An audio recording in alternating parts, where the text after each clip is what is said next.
মধ্যরাতে হঠাৎ চোখ খুলে গেলে আল্লাহ তাআলার দুইটি নাম পড়ুন, তারপরে ফলাফল দেখবেন আপনি নিজে অবাক হয়ে যাবেন। মধ্যরাত, এই রাতটা হচ্ছে রাতের শেষ অংশে যদি আপনার চোখ খুলে যায় তাহলে মনে করবেন আল্লাহ তাআলা আপনাকে সফলতার দ্বার প্রান্তে পৌঁছে দেওয়ার জন্য আপনার চোখটাকে খুলে দিয়েছেন। কিন্তু দুঃখজনক হলেও সত্য, আমরা অনেকেই রাতের বেলা হঠাৎ করে চোখ খুলে গেলে অথবা ঘুম ভেঙে গেলে কিন্তু আমরা আল্লাহকে স্মরণ করি না। এই সময়টা হচ্ছে সবচেয়ে গুরুত্বপূর্ণ সময়।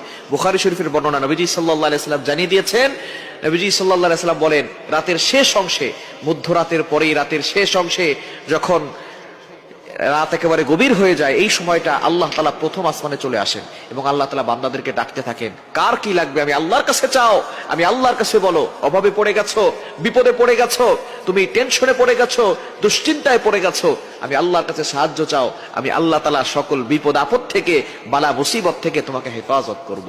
সুতরাং আল্লাহ নিজে এসে ওই সময় বান্দাদেরকে ডাকতে থাকেন। মুয়াজ্জিন 5 বার প্রতিদিন মানুষকে ডাকে, হাইয়া আলাস সালাহ, হাইয়া আলাল ফালাহ, কাম টু দ্য সাকসেস, সফলতার দিকে আসো, কল্যাণের দিকে আসো। কিন্তু একটা সময় এমন আছে যে সময় আল্লাহ নিজে বান্দাদেরকে ডাকতে থাকেন। এই সময়টা হচ্ছে মধ্যরাতের পরে রাতের শেষ অংশে। এই সময়গুলোতে, এই সময় যদি আপনার চোখ খুলে যায়, আপনি এই আমলগুলো করতে দেরি করবেন না। আপনার ওযু করার দরকার নাই, ওই অবস্থায় আপনি আমলটি করবেন। আল্লাহ তাআলা দুইটি নাম পড়বেন 11 বার করে। কয়বার? এবং দুইটি নাম পড়ার আগে আপনি 3 বার দুরূদ শরীফ পড়বেন। দুরুদের ভিতরে সর্বশ্রেষ্ঠ দুরুদ হচ্ছে দুরুদ ইব্রাহিম। আমরা নামাজ যেটা পড়ি এই দুরূদটি বেশি বেশি পড়ার চেষ্টা করবেন। আল্লাহুম্মা সাল্লি আলা মুহাম্মাদ ওয়া আলা আলি মুহাম্মাদ কামা সাল্লাইতা আলা ইব্রাহিম ওয়া আলা আলি ইব্রাহিম ইন্নাকা হামিদুম মাজিদ। আল্লাহুম্মা বারিক আলা মুহাম্মাদ ওয়া আলা আলি মুহাম্মাদ কামা বারাকতা আলা ইব্রাহিম ওয়া আলা আলি ইব্রাহিম ইন্নাকা হামিদুম মাজিদ। এটা আপনি 3 বার পড়বেন। আর যদি এটা একটু বেশি কষ্ট হয়ে যায় তাহলে সাল্লাল্লাহু আলাইহি ওয়াসাল্লাম, সাল্লাল্লাহু আলাইহি ওয়াসাল্লাম, সাল্লাল্লাহু আলাইহি ওয়াসাল্লাম, এটা 3 বার পড়বেন। এরপর আল্লাহ তাআলা দুইটি গুণবাচক নাম পড়বেন। আল ওয়াহ্হাব, এটা পড়বেন 11 বার। আর হচ্ছে ইয়া ফাত্তাহু, এটা পড়বেন 11 বার। এই দুইটি নাম পড়ে আপনি আল্লাহর কাছে দোয়া করবেন, দেখবেন আল্লাহ তাআলা আপনার সকল চাওয়া পাওয়াগুলো কবুল করবেন, আপনার নেক আশাগুলো আল্লাহ তাআলা কবুল করবেন।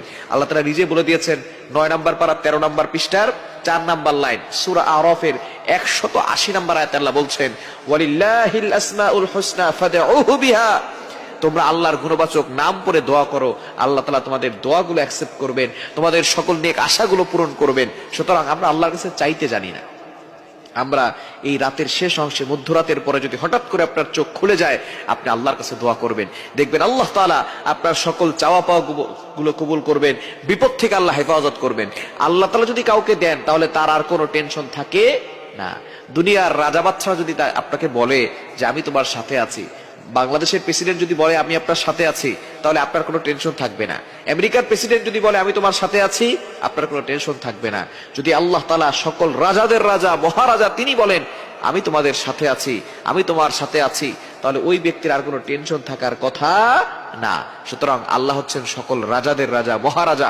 ওই আল্লাহর সাথে সম্পর্ক তৈরি করতে পারলে আল্লাহ তাআলা সবকিছুর ব্যবস্থা করে দিবেন।